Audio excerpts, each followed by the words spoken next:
Do you know what the Irish national bird is? I'll give you a second.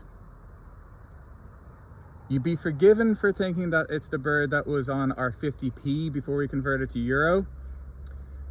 And you'd also be forgiven for thinking that that is a kingfisher, because a lot of people do think that, but it's actually a woodcock. But neither of those birds are our national bird. This is a lapwing. Isn't it really, really cool? It's about the size of a pigeon, and it is our national bird because of the green, white and orange on it. But here's the thing, our Irish national bird is on the red list of endangered species here in Ireland, which means that it is actually threatened with extinction. Let that sink in for a second.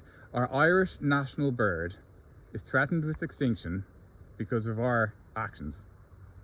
Now, from September until April, lapwing numbers increase a huge amount because lapwings from all over Europe fly over to Ireland to overwinter. But it's our native Irish population that are threatened with extinction.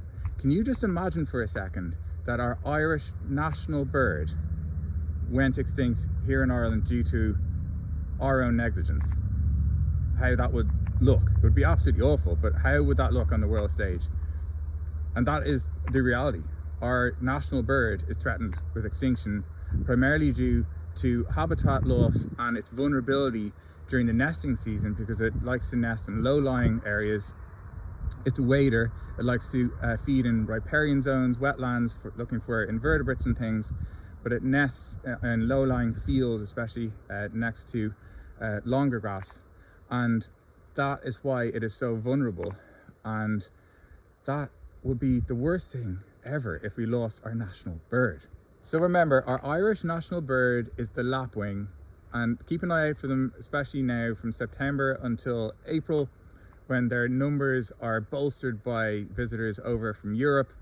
And remember that our Irish national bird is threatened with extinction, and that's why we need to take the actions that we are trying to do to preserve native Irish biodiversity, especially our national bird.